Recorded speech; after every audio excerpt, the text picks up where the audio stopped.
A huge part of understanding consciousness is really seeing the lens at which we look through things. Hi everyone, my name is Melinda Van Fleet and welcome to my channel. It's called Own Your Greatness for a Reason. I'm an intuitive and energetic empowerment coach, mentor, and I really hope that my channel and all of my content and working with me one-on-one really hopes you own your greatness, because you can. So let's dive in. Yesterday's topic, video 11, was another big one. And I was going to make it 2 topics in one video, but then I realized that the one video could totally stand alone and would probably be the 10-11 minutes that I aim for, and it was. So this one is going to dive into a documentary that is on HBO about Paul Reubens, aka Pee Wee Herman. And when I say Paul Reubens, aka Pee Wee Herman, that's a huge part of the context of what I'm going to be talking about. So if you are someone who doesn't want to be spoiled, please, by all means, save this video for later. Go watch the documentary first. But it's a really powerful share. And if you don't know who Paul Reubens, aka Pee Wee Herman, is, please do some homework. If you're a Gen Xer like myself, I'm 54, you likely know who I'm talking about. Anywho, so for grounding, again, I'm 54. Pee Wee's Playhouse was from 1986 to 1990. I was in 8th grade in 1986. I loved Pee Wee's Playhouse. I was probably a little older than like a kid, so I was on that cusp, right? 8th grade, you're kind of know enough. And I remember sitting and watching it specifically with my brother. I don't remember if my sister watched it or not. I'd have to ask her. I don't remember. And we're 5 years apart. And when you're 5 years apart as a kid, that's a huge gap. When you get older, it's nothing. But when you're 5 years as a kid, that's a big gap. So anyhow, but I remember my brother and I sitting, waiting at 9 a.m. on Saturday mornings for Pee Wee's Playhouse and loving it, laughing, like Pee Wee was everything to us. And then we went to San Antonio for a family vacation. There's no basement in the Alamo, like all those things. Like, I know you are, but what am I? Like, just like was ride or die with my brother and I when we were kids. So Pee Wee played a big part in our lives, aka really Paul Reubens, right? So my husband and I watched the documentary over the weekend, and it's 2 parts. First night was Saturday night. We watched episode 1, Sunday night, episode 2. And my husband is only a year and a half younger than me, so he also, like, ride or die, loved Pee Wee Herman when he was a kid too. And we both ended watching the series with the same heaviness on our heart and the exact same awareness as to everything that went down with him, including getting cancer. And he ended up dying from cancer. And we had a huge discussion about this. This is what I think is also really important, is having discussions with people. You hear about other cultures out there, like people in Italy, and they sit around and they have conversations. They have conversations and they talk. And they don't struggle with mental health like we do in the US. And as we're getting more and more like consuming content, thinking to call a teledoc for mental health, like, yes, I'm glad there's something for you. Believe me, I do believe that, but that's not going to nip it in the bud. It's just going to be like maybe a Band-Aid. So having discussions about things that you're consuming, and in this case, watching that documentary, is really life-changing. So often the documentary is the vessel for the discussion. So my videos, for example, can be a vessel for you to then discuss it with somebody else. You can take something I said, and let's say you're married and you're a female watching this, and you can have this then conversation with your husband at night over dinner or later or in the morning when you're fresh. Like, please, like, let's have more discussions versus just consuming and just looking for tips and thinking that tip, that next shiny object, is going to save you. It is fucking not going to save you. It's just a tool. So the discussions and the awareness and opening up your consciousness to handle this and see the bigger picture of what happened to Paul Reubens' example in this video that I'm going to share is everything. This is the transformation. Having these discussions, and sometimes even having like the discussion from a tone, a frequency tone, is good too. Like bashing it out. Like you may not agree with each other, and that's okay. It's okay to agree to disagree. Like that's okay. But having those like big conversations, and most people are scared to have them. I'm finding, and I had this big revelation maybe like a week or so ago, and I shared it with my husband. It always was like triggering me that people weren't asking questions, like weren't asking me questions. And it wasn't coming from ego, so I couldn't really figure it out. I was like, okay, I don't care that they don't ask me questions when they meet me or they're in my presence. It wasn't about ego. It was something else that was this bigger trigger. And it really came to me is like people are afraid to learn about other people because it will make them feel small and take them out of their own comfort zone where they're happy being in this like little comfort bubble, and they want to grow, they want to manifest everything, but they're not doing this work to like get out there and like do that. And part of that is having the discussions, like having the discussions, being curious, asking people things. Hey, how did you start your business?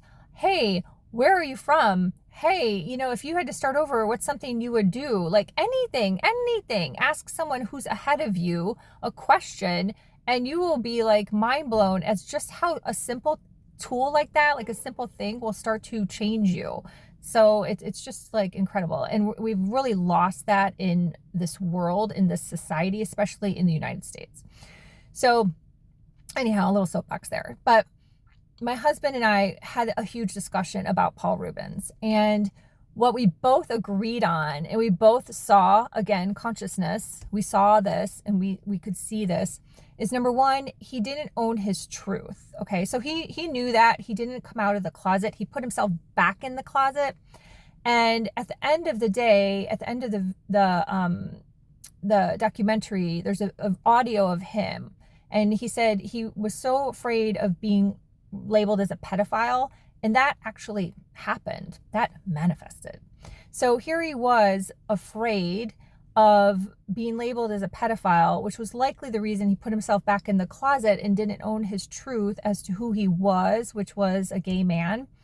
And people loved him. His parents like knew he was gay, and they loved him. His sister loved him. Like there was no lack of love. It was his desire to be successful, but then at the same time having a frequency of fear to be labeled as a pedophile that created this like total energetic like chaos. And he died of cancer. Hello. I've mentioned this before. We cause our illnesses. We cause our weight gain. We cause our lack of sleep. And actually, I have a whole other thought process on sleep that's more next level than that little nugget. But anyhow, I'll get to that maybe someday. But private coaching, for sure, I would share that. We cause our hair loss. We cause our inflammation, our bad skin, all the things. We cause it. We cause it by not owning our truth. So he buried that for the fear because he wanted to be successful in his career. And look what happened. Bloop, bloop, bloop, bloop, bloop. The other thing I want to talk about is he didn't have any appreciation or gratitude for the gifts that he brought us. He didn't think he was showing up as himself, and he was. A piece of him, and I touched on this in an Instagram post, also on LinkedIn and Facebook, that we all have all these sides, right? So a piece of him was that he loved vintage toys. He had such great memories from, Buckwheat and Haley Mills. When he said Haley Mills' name, I was like, oh my God, I used to watch her too. Like, all these, characters, the circus, all these things. That was like a piece of him. I have the chills. Like, this is a piece of you that you love that. And you were able to bring that to life, working with other writers, to an audience that was so encompassing of male, female, gay, straight, nationalities, races, skin colors, body types, like unfucking believable. What a gift. Ages. Like I said, like I was in 8th grade, so I wasn't like old enough to get all the jokes like an adult would. And I wasn't a kid necessarily. I was in 8th grade. And I loved it, right? What a gift. And he didn't demonstrate throughout the documentary how he was appreciative of that. He didn't see it. He didn't have enough consciousness to see his own gift and how he showed up with the gift. Instead, he was focused on this teeny little minute detail, his name. He kept going back to his name. The star and the Hollywood Walk of Fame, whatever it's called, didn't have his name. It had Pee Wee Herman.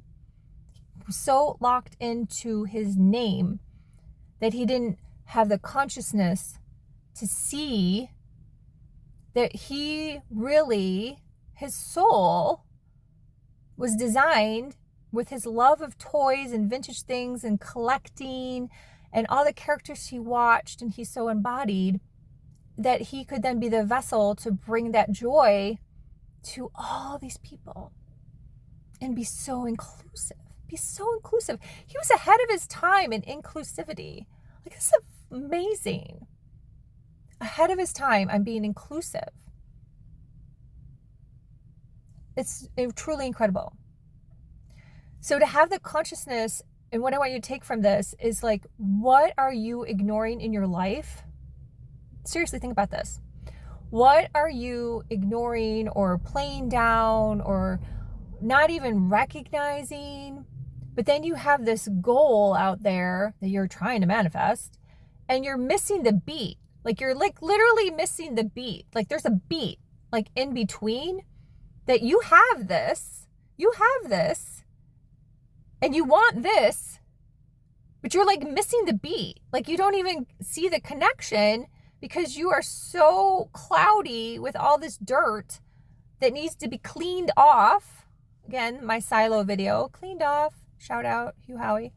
Like, so you see that you've got this. God gave this to you. You've got this. You just have to like show up and own it and be grateful for it and figure that out. That's where you would work with me for mentorship, right? So you have to see like how this trajectory works in terms of your consciousness and being aware of those things. So total love to Paul Reubens. Love you. Moment of silence. To everyone that was ever involved with working with him, his family, his friends, the writers, all the people, the man who put the documentary together, HBO, everyone, shout out in love, because it was an incredible documentary. And often, again, this is another piece of consciousness. Like if you can take something that maybe was like negative, like you could say, oh, he was unhappy in his life, blah, blah, blah. But you can take that and extrapolate it to the positive to help more people as an example. That's also a win. So thank you, Paul. Love you. Bye for now.